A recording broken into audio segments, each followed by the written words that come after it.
Hello, healthcare finance students. Here we are in week 3, module 3, shooting this video on a Tuesday. A lot of thoughts. Hang with me here. Might be kind of meandering as I go along, but just to clarify some stuff that's come up, again, that's come up over the past week or so. Um, and with this class being so compressed and, 7 weeks, things do move pretty fast. All right, so what I want to talk about is a little bit on our news and announcements page. Some updates that you're going to see here. So remember, check the videos that are out in here. So when you see my little, blog video, check that video out. Of course, if you're checking it out, you're not part of the group that's not checking it out. So I'm preaching to the choir. But anyhow, make sure you check any update videos out because some things that I've done, I've added the homework help on this page just to make sure I've got all of them covered, kind of, at least for the next couple of weeks, I have some of them covered. So, and I've broken them down by chapter 10, 11, 12. So scroll all the way down for that homework help.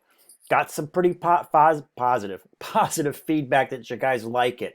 Now, obviously, you can see this is a little bit older, like before my diet. So you could actually, it's kind of funny because I was dieting during this period. You can see where I was heavy at the end and I started lightening up towards the, heavy at the beginning and lightening up more over the end. So, but anyhow, interesting transformation nonetheless. But these homework help videos actually speak to the 6th edition, but almost everything is identical in those problems. They might have a name change or a year change, but even like the numbers they use were exactly identical. In some cases, the 7th edition deleted some of the harder questions, or I should say, some of the harder components of the problems. So instead of a problem with a bunch of numbers and then you have A, B, and C to answer, they might just have an A and B and they got rid of C because it was too difficult. But nonetheless, for the group that went through last year, they had to do all of them. So you might see some stuff like, well, where is this? This is not part of the problem. Don't worry, it's not part of the problem for you. It was a part of the problem for the earlier group.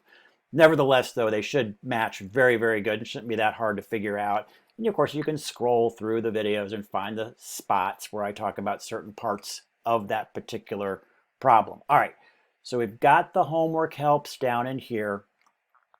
And again, keep that in mind.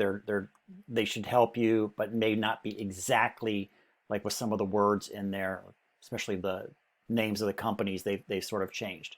Also, very down below, so don't give up, keep scrolling down, you're going to see the full answers to the learning activities. So right now, as of today, it's July 20th, I gave everybody until the 21st to hand in modules 1 and 2.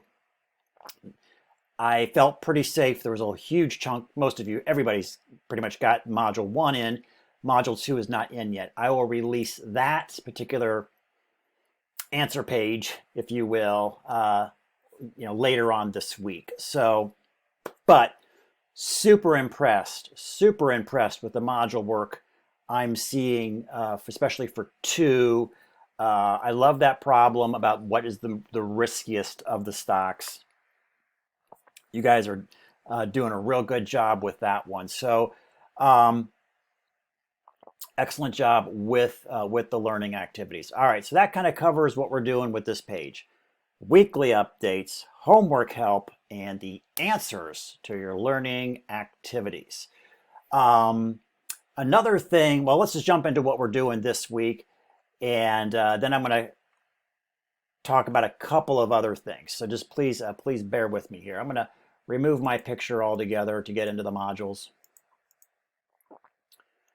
All right, so this week we are in module 3 and we have a midterm.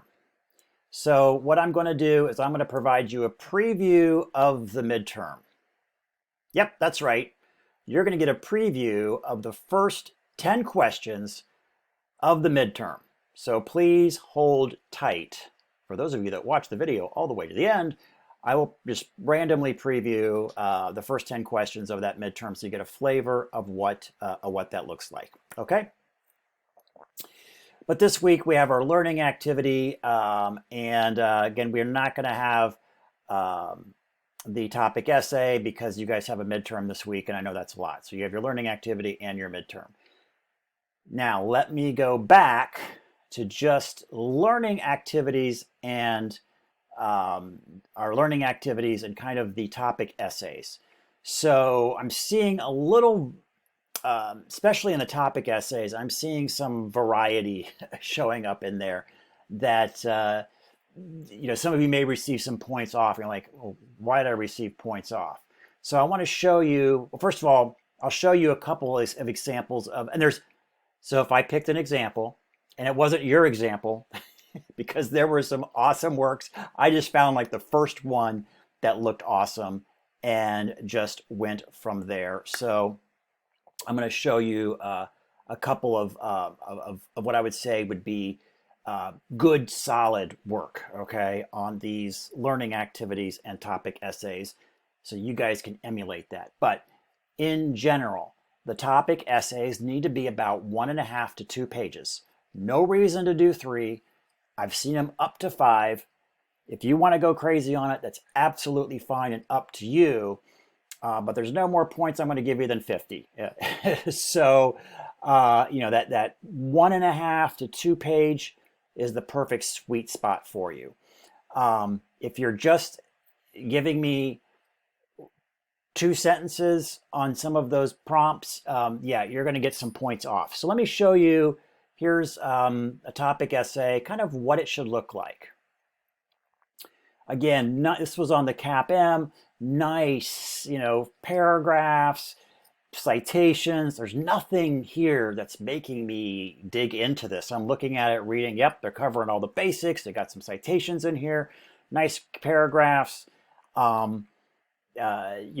go deep into that second page, even almost 1.25 pages or 3/4 of a page on that last one. Again, anywhere from 1.5 to 2 pages. So you're gonna start getting some points off, because you could literally write textbooks on some of these topics. So it shouldn't be that hard to dig down and to get some nice perspectives and information on this stuff from your textbook and from one other source. Remember, I think almost always we're requiring 2 references on these. And of course, the student did a great job, had the 2 references. So there you go, nice and easy. So great job on this, student. Again, there were lots of them that were good. I just picked the first one that I saw that was like, here's a nice solid one, full 50 points. Okay, this is what 50 points looks like. Let me show you now the learning activities. So I got some messages like, Chris, I don't understand by these calculators you're talking about. Well, we're going to use about 3 to 4 different calculators. 3 to 4 different calculators. I'm going to tell you what those calculators are in the lectures. Okay, you've got to watch the lectures for the shortcuts. Some of you did a lot of hand work. Great if you want to, or you could do what this student did. Ta-da! No handwork. They use, I think that's the arachnoid calculator that we introduce, in the first series of lectures. They cut and paste. Ta-da! Plug. Boop, boop, boop. Screenshot. I love it. I love it when you put it in a Word document. So thank you. Nice to drop those into a Word document, and easy peasy, lemon squeezy on that. Not hard at all. So if you don't know where I'm getting the calculators from, make sure you're watching the videos, okay? Because those will show you, where those are at. But this was, again, this was perfect. The student screenshotted the calculator being used. I could see all the inputs, and they even highlighted what the thing that we were looking for, So great job there. All right, so that kind of shows a little bit of what the work should look like for these. And please do screenshot, do the calculators. I mean, again, if you can do it by hand if you want to, but one student was like, this took me 4 hours. I'm like, oh God, well, probably. If some of these stuff that you're doing by hand, the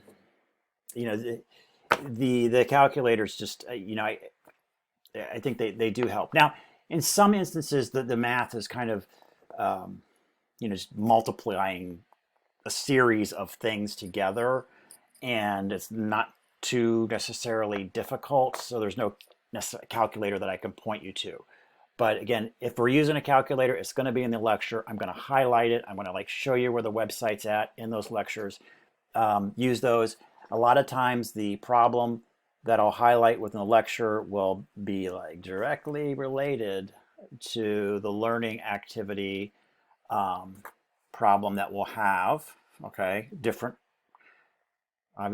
words, different numbers and stuff like that. But then the homework help will be exactly because I look right at it and kind of help you set it up. So use those to help you. That should make it easier. And again, not everything's going to be covered in those lectures, but a large majority of it will. So I'm just double checking what else. All right. All right, that's it. I promised you a preview of the midterm. So let's jump into the midterm. Bear with me here. Because I know we haven't had any quizzes, we haven't had any tests, nothing of that nature yet. So you don't know the level of difficulty for the midterm. Again, I would recommend that you have those calculators that we've talked about in the lectures. Have your tabs open to those calculators if we do have some, net present value questions or future value questions. So you can just plug it into the calculator and move on. So have those ready. Of course, it's open book, open note, that kind of thing. All right, so let's take a look. I'm not going to give you the answers, but go ahead, screenshot these if you want, or take a picture with your phone. But I'm totally fine with you doing that and actually working these out before the test. All right, so let's go ahead and get started. Let me just double check. 30 questions. All right, I guess I promised you 10, didn't I? Shoot. All right, I'll promise you 10. So you're going to see a third of this midterm. Okay, there you go. May not do that for the next one because you guys will already know kind of how these look and feel, but who knows? Watch the videos. You never know. All right, let's take a look at the preview. All right. Question 1. Get out your screenshots. Future value question of an ordinary annuity with payments of $200. Okay, those annuity questions, kind of easy, so go back to your annuity formula, have that ready. That one should be low-hanging fruit. Question 2, present value of a lump sum to be received in 5 years. These terms, interest rate or opportunity cost rate, same. Don't let that stuff throw you, okay? Kind of sprinkle that in there because the book kind of goes back and forth, but it's an interest rate nonetheless, okay? So you got a present value of a $100 lump sum. You're going to get $100 5 years from now. What's it worth today? Sure is not worth $100, right? But which of those numbers would it be worth? Well, you can calculate, get your calculator out from the website, especially that one. Again, I think that's the Arachnoid calculator that student used. I think we used that in the first module. Nice little present value, future value calculator. You don't need to get these uberly complicated. You can if you're really geeked and into it. And there's a learning curve. It's a little bit higher with financial calculators you can get on your phone. But if you get up the learning curve, then you can really knock these things out. But it is not necessary. Use the easy ones that we have. Okay, another future value question. Again, screenshot this, work it out. Should give you plenty of time on this test though, but I think it's nice if you feel confident, maybe you'll get the first 10 correct. So then you can relax a little bit. So question number 4. So we buy a 6-year 8% CD savings certificate. Maybe you've probably seen those when you've gone into the bank for $1,000. It's compounded annually, so that's the key. The annual compounding periods. what will be its value at maturity? Question 5, a company is offering a perpetual preferred stock. Okay, so that's that thing that kind of goes on forever, as long as the company's in business, with a fixed annual dividend of $100. Wow, it's pretty sweet. If you require a return on this investment of 12%, what is the value of each share? Okay, all right, so there's that. Again, the perpetuity formula. Question 6, if a bank pays quarterly, there's a little trick right there, quarterly compounding on its savings accounts, the ending amount after 1 year on a $1,000 deposit will be less, a little return that's stuck in there, than if the bank paid annual compounding. So what we're really getting in there, I guess, think about what is better. Do you want quarterly compounding? Do you want annual compounding? Is more frequent compounding better or worse for you?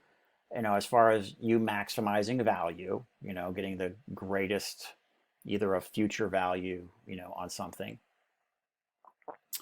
So there you go. Just true, false. Another true, false. You guys can take a break there.